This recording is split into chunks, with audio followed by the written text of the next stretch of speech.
Hare Krishna. Welcome to the Śrīmad-Bhāgavatam class. We will be discussing verse 1.1.1 today, which is the definition of the absolute truth.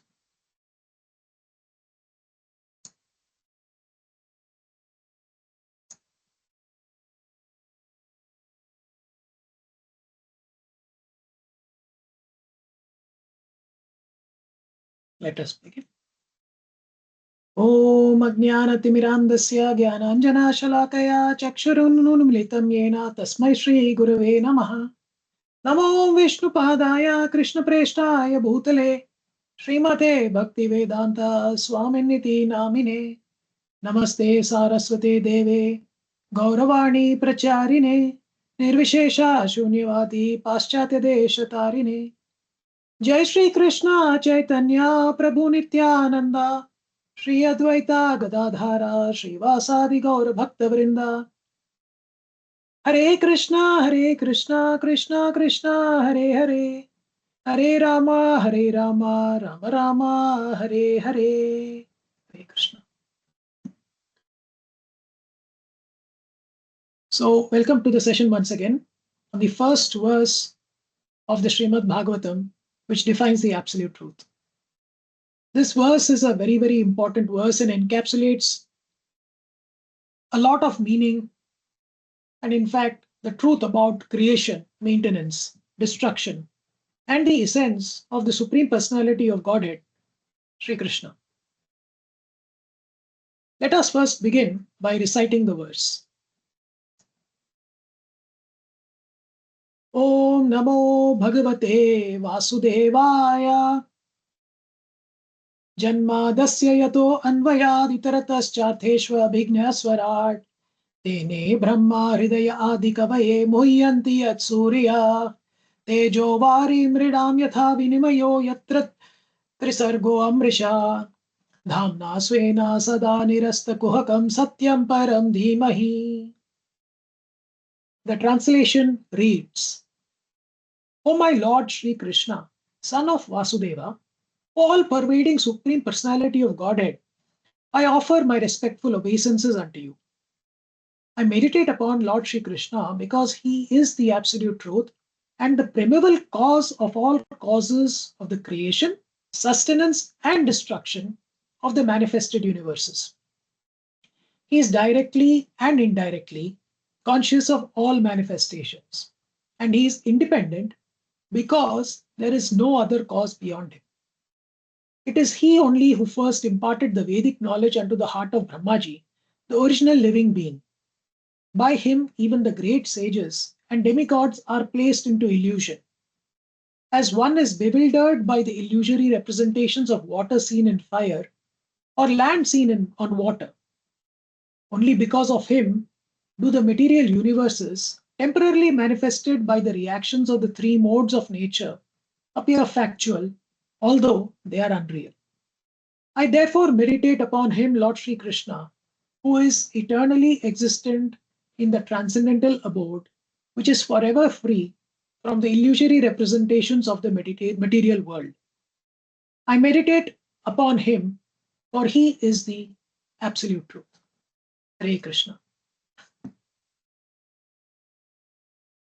This first line of the first verse of the Bhagavatam, Om Namo Bhagavate Vasudevaya, it introduces us to the absolute truth or to the Supreme Personality of Godhead, Vasudeva Krishna. Bhagavatam begins with obeisances unto the Supreme Personality of Godhead. And this makes also the first verse a very important verse, which also establishes a fundamental truth, which we will further elaborate in the due course in the next chapters and cantos of the Śrīmad-Bhāgavatam. For a neophyte reader, of course, there will be a question on the validity of this claim.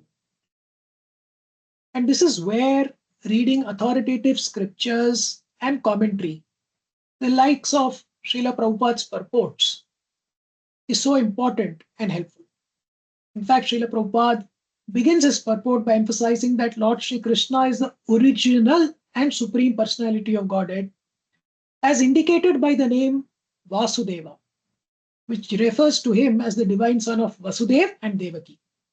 So the son of Vasudev is Vasudev. And this is also confirmed in various authoritative texts. So various authoritative texts, including works of Srila Vyasadeva, Srila Jiva Goswami, Brahma's Brahma Samhita, the Samaveda, all affirm this truth. The name Kṛṣṇa means all attractive. And this is highlighted here as the principal name of the absolute personality of Godhead. And his supremacy is confirmed in the scriptures, also like the Bhagavad Gita and the Padma Purāṇa. Vasudev represents the plenary portion of Godhead, and all other forms of the Lord are identical with him. Now, let's move a bit more deeper into the verse itself. So, in this verse, 7 key aspects of the absolute truth are discussed. This verse defines Sri Krishna as the absolute truth in 7 key aspects. So let's explore this verse line by line, and we'll jump into some points from the purports also, to help us kind of solidify this understanding, because this is a very, very foundational verse of the Śrīmad-Bhāgavatam. Starting off itself, it's a very emphatic verse, which is defining the absolute truth and also kind of confirming his identity. So the first aspect is that quality, or the first quality of the absolute truth, is that Sri Krishna is the source of creation, maintenance, and destruction. He is the cause of all causes. So Janma, it literally means birth. Janma means birth. But Janma in this verse is referring to appearance or creation. And then Janma dasya yato, Adi. Janma, Adi. What does Adi mean? Adi means etc. So there is creation and something else. And in this case, it's referring to the 2 other things, namely maintenance and destruction. So Srila Prabhupada in his purport, he says that a philosophical mind wants to know about the origin of the creation. We're all very curious. Have you ever, gone out, slept under the stars, and then you have wondered, as you have gazed into that night sky, where has all this come from? How have all these stars come? Who are the inhabitants there? And we start speculating about this with different theories based on all our material knowledge that we have acquired over the years. So Srila Prabhupada says such inquiries are natural for man because man has developed consciousness which is higher than that of the animals. And the author of the Śrīmad-Bhāgavatam, Srila Vyasadeva, he gives a direct answer to such inquiries. And the last word, yatha, yato, yatha, means this person.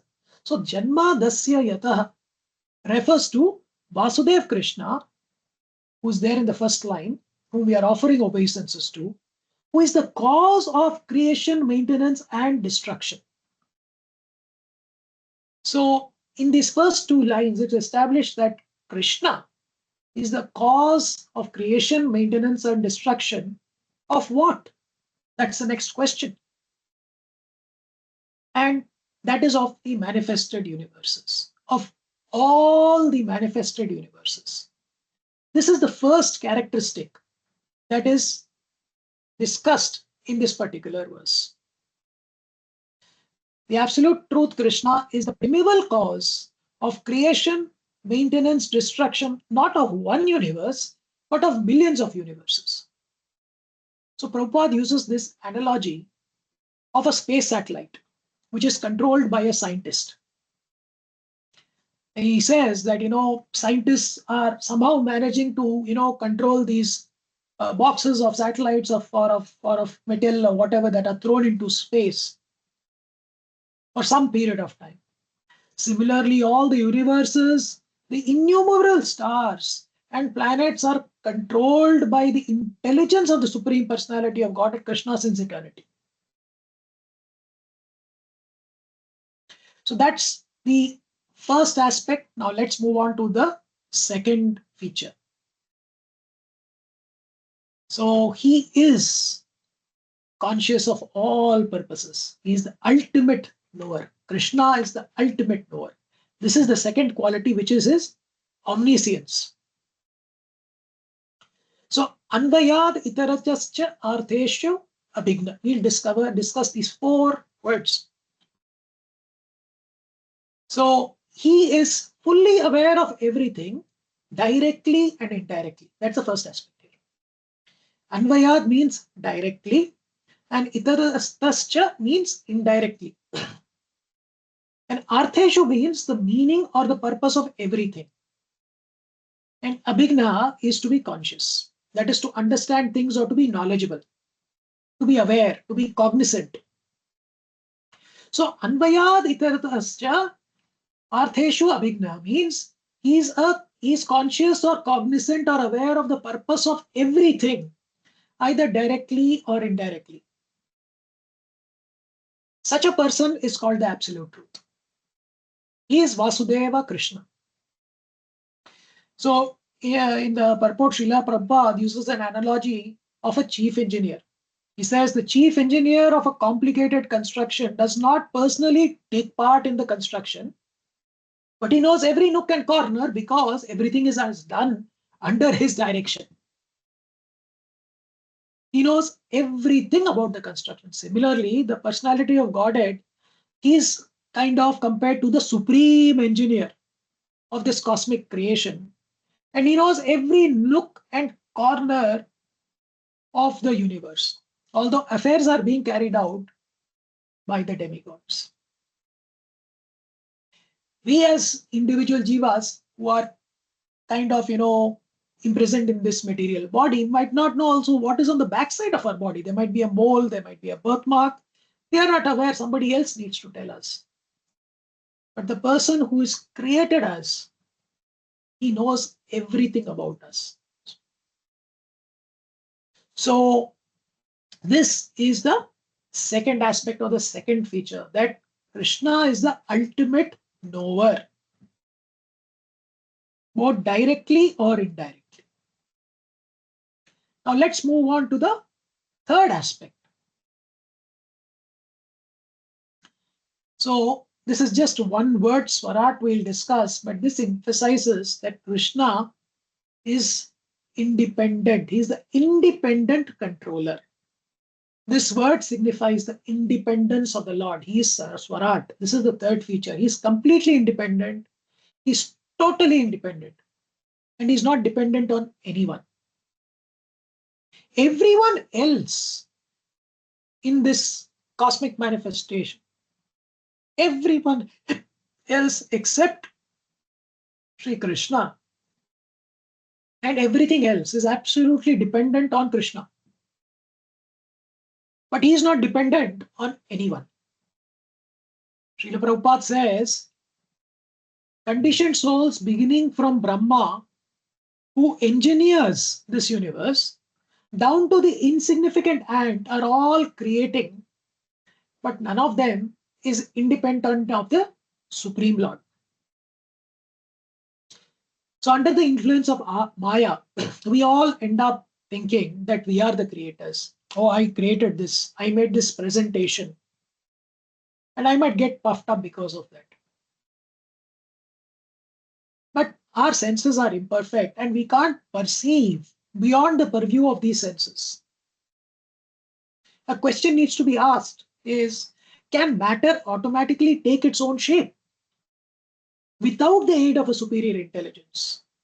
Today I'm able to speak to you through a webcam. That's because somebody created the webcam, somebody created the technology. So there has to be a superior intelligence behind everything. Look around yourself.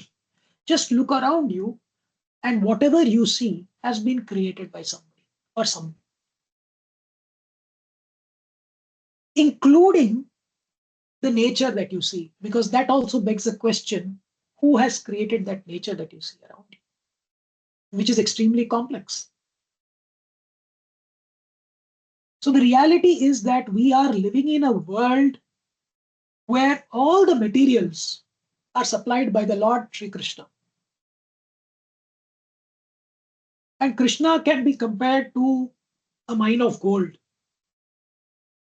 And the cosmic creations is so many different forms. It can be compared to the different objects that are made from the gold. It can be gold rings, gold necklaces, chains, etc. So qualitatively, there is a oneness over here. Are you getting it? Which is a qualitatively, there is a oneness in the gold itself. But quantitatively, the gold in the mine is different. There's a lot more quantity in the gold mine than in the gold ring. So therefore, the absolute truth is also simultaneously one and different. And this brings in the entire Achintya Veda philosophy also. Nothing is absolutely equal with the absolute truth, but at the same time, nothing is independent of the absolute truth. It is important to remember that no other living entity, beginning from the first created being Brahma, down to the smallest ant, is either abhigna or svarāṭ. That is, no one is either fully cognizant or fully independent. Even Brahma had to meditate upon the Supreme Lord in order to create. Now let's move to the fourth quality or fourth feature. So Krishna is the guide for all living entities. In fact, he imparted Vedic knowledge into the heart of the first created being, Brahma. And this is what this line says, Tene Brahma Hridaya Adi Kavaye. Tene means he imparted. The question arises, what did he impart? He imparted Brahma. And this Brahma is not the personality Brahma. Here Brahma means the Vedas or Vedic knowledge. So he imparted Vedic knowledge. Where did he impart this? Into the Hridaya or into the heart of whom? Of Adi Kavi. And who is this Adi Kavi? He is Brahmaji. So in this line, Brahma means the Vedas or Vedic knowledge and Adi Kavi is Brahma. So this line also confirms that Brahma is not the ultimate creator. It is stated in the sloka that Brahma was taught the Vedic knowledge by the personality of Godhead, and through this he did a secondary creation. It is explicitly stated here that the Supreme Lord inspired the secondary creator Brahma so that Brahma could carry out his creative functions.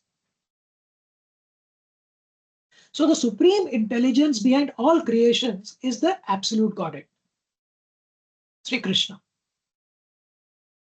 This underscores Krishna's role as the original teacher and the ultimate guide of all the living entities. Without his mercy, even Brahma cannot fulfill his purpose. It is also important to understand here that in Sanskrit, one word can have multiple meanings. We need to know what is the context and there which meaning is suitable. It's not just sufficient that you just know the language, but you need to understand what is the spirit behind the usage of the words, what is the context, and then only you'll be able to explain what the word is meaning. So if you take the example of a word, let's say the word key, K-E-Y, it can mean an object, it can mean a tool, it can refer to a concept. In music, it can refer to a note or a tone. So what would be understood by, say, a locksmith, a musician, and a cryptographer will be completely different. Similarly, in Sanskrit, the word Atma, for example, has multiple meanings. So in different contexts, it could refer to the soul, to the Paramatma, the body, mind, or the self. So in this case, to understand the correct meaning, we need to seek knowledge from someone who's familiar with both the language and the context. Just because you know the English language, it does not mean you can claim to have an understanding of, let's say, the Merck medical manual, for example, because that's also in English. So similarly, just because we understand Sanskrit, it doesn't mean that we can claim to have an understanding of the Bhagavatam or the Bhagavad Gita. Because this is not a linguistic exercise. There is philosophy here. And we need to take the shelter under an Acharya so that we can better understand this. And this is where we are extremely fortunate to have the purports of Srila Prabhupada that help us understand these texts as it is.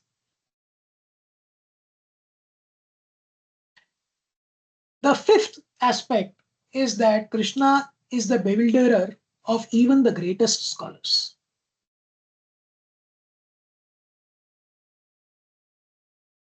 Great scholars are bewildered in understanding him. Muhyanti yat surya. Suri means great learned scholars, Mahapandits. They even get bewildered. So where are we? Great scholars get bewildered in their attempts to understand the absolute truth. And we can appreciate how it is bewildering to understand the Krishna when we read into the next few chapters and in the cantos. We'll get further examples. So for example, Bhishma says in a later chapter, chapter 9, verse 16 of this first canto, Na yasya karhichit rajan puman veda vidit sitam yadvigna saya yukta muhyanti kavayopihi, which means, okay, no one can know the plan of the Lord Sri Krishna. Even though great philosophers inquire exhaustively, they are bewildered.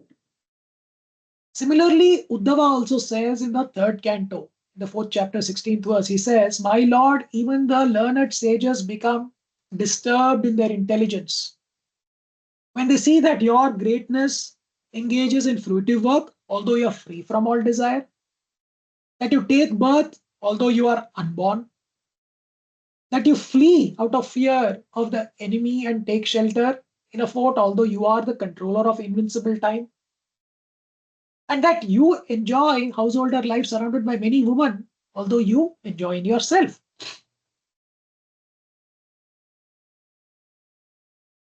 And in Krishna himself says in the Bhagavad Gita, in the 10th chapter, 2nd verse, Name viduhu suragana prabhavam na maharshayah aham adir hi devanam maharshinam cha sarvashah. So here Krishna is saying that neither the hosts of demigods nor the great sages know his origin or opulences. Why is that? Because Krishna says he is Adi. Adi, or the origin or the source of all these Maharshis and even these demigods also. So understanding your own source is never easy. As I had mentioned earlier, we might not even be able to understand ourselves fully. What is at the back of my back? I don't know. Is there a birthmark, a mole? I have no idea. I'm not even conscious about that. Similarly, it is not easy to understand Krishna, who is the Supreme Personality of Godhead. And different people have different analysis of Krishna. Here, Krishna is like this, Krishna can be like that. Some people, in fact, they conjure up negative analysis of his character also, based on their poor fund of material knowledge. And what are they doing? They are just running into dead ends, into ruin.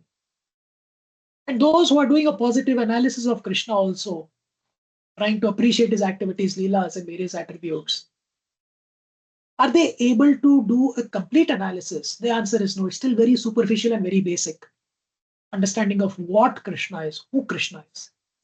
That is because no one can understand Krishna completely. Lord Brahma, in the second canto, chapter 7 says, neither I nor all the sages born before you know fully the omnipotent personality of Godhead. So, where are the rest? So, what can others who are born after us know about him? He says, even the first incarnation of the Lord, namely Sesha, has not been able to reach that limit of knowledge, although he's describing the qualities of the Lord with 10,100 faces. So the original incarnation, the first incarnation, Anantasesha, Sankarshan, with his thousands of hoods, he is trying to enumerate Krishna's qualities and activities since time immemorial. And yet he has not come to an end. So if Adisesha, with his unlimited hoods, is trying since time immemorial to enumerate, not elaborate, the qualities of Krishna, that is to count these qualities of Krishna, what is our limited capacity to understand Krishna or describe him? And this is what Muhantiyat Surya means or implies. In trying to understand Krishna, even the great scholars, that's why, get bewildered. And how do they get bewildered? Tejo Vari Mridamita. So this line is an explanation of this Muhantiyat Surya. For example, sometimes people may get confused when they see water and they think it is land. In this image, you can see Duryodhana fell for this illusion in Indraprastha when he fell into that pond. He saw water and he walked and he thought it was land and he fell into a pond. So similarly, in a desert, we can see mirages or mirages. From a distance, you see there is a water body. And you think that, okay, this will quench your thirst, but in actuality, there is nothing existing over there. There is no water body. So you may see earth, confuse it to be seeing water. Similarly, you may see fire and think that it is water. So when you see the fiery flame, sometimes you see also, kind of watery kind of vapor coming around it. The watery waves around those flames. So there could be a hot object, but you think it's actually cool, and you go and touch it. And then only you realize, oh, this is hot. And it burns, your hand is burning. So this analogy highlights the illusory nature of material existence and the challenge of comprehending the transcendental Lord, Sri Krishna. So in trying to understand the absolute truth, that is why people get bewildered. This is the fifth quality. So let's move to the sixth quality now. Krishna makes the temporary appear permanent. And here we are talking about the influence of the three modes of material nature. Vinimayo yatra trisargo amrisha. So Vinimayo means action and reaction. Of what? Yatra trisargo. Trisargo means the three modes. So there are three modes, sattva, rajas, tamas. So because of these three modes, there are so many actions and reactions in this world. In fact, this entire material universe is also manifested because of the action and reaction of these three modes. That is about through the interaction between these three modes. And the word amrisha means factual. Mrisha means false. Amrisha means not false. So when we see this material universe, which is manifested as a result of the interaction between these material modes, we see that and think that it is actually a fact. We think that the material world is permanent. And why does this happen? This is happening because of Krishna's energies only. Whose energies are these three modes? The three modes are also the energies of Krishna. Krishna is that person whose energies, the three modes, convinces you that whatever the modes are manifesting is true. So only because of the absolute truth we get bewildered and we think that the action and reaction manifested by these three modes is not false but is factual. It is because of Krishna's external energy we tend to think that, for example, parents who gave us birth are our eternal parents. These friends are our eternal friends. This family is my eternal family. This house is my eternal house. The money, the investments, etc., that I have are mine. They eternally belong to me.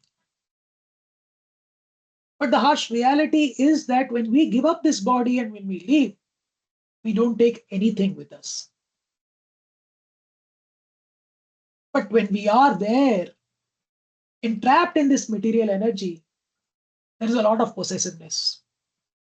Towards what? Towards these material objects and relationships.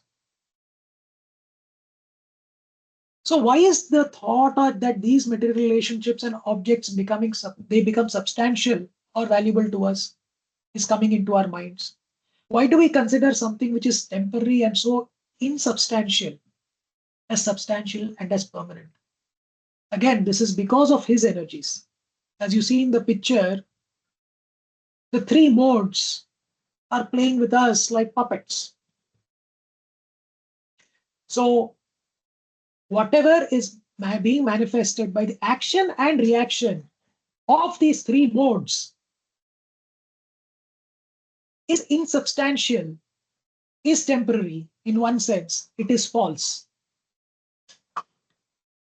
But we consider it amrusha, factual, permanent, eternal, only because of Krishna's external energy. So this material world, which is a manifestation of the material worlds, is not material modes, is not factual. So what is factual? If the material world is not factual, there should be some world which is factual, which is permanent, which is eternal. And here we are reminded to look beyond the material realm and seek out the eternal spiritual world.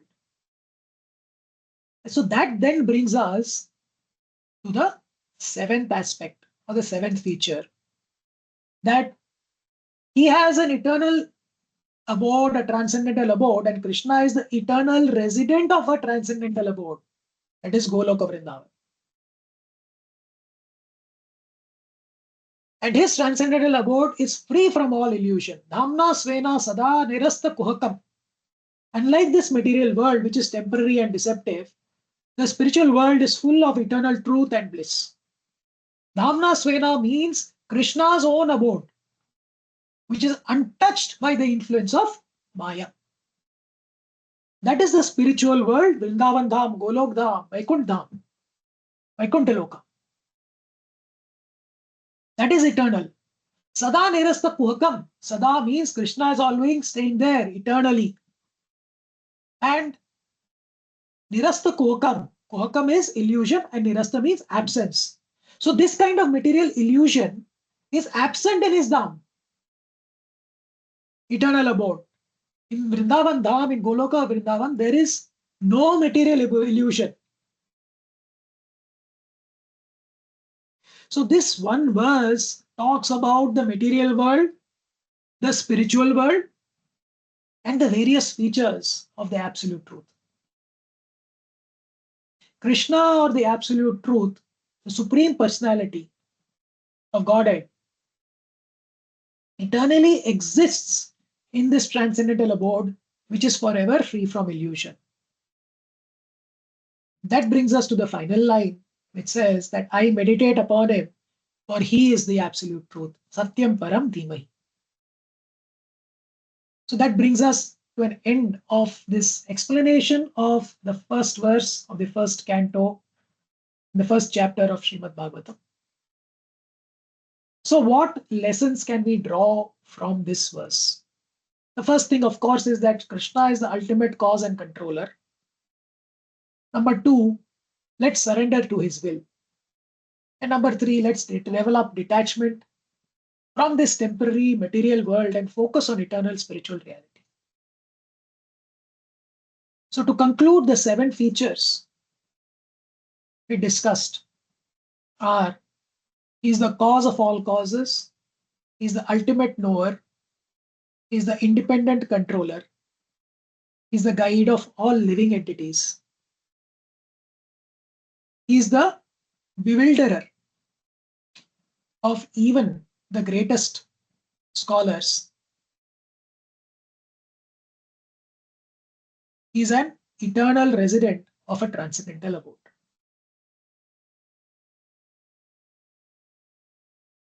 Thank you very much. Hare Krishna. Grantaraj Śrīmad-Bhāgavatam ki jai. Srila Prabhupada ki jai. Hare Krishna.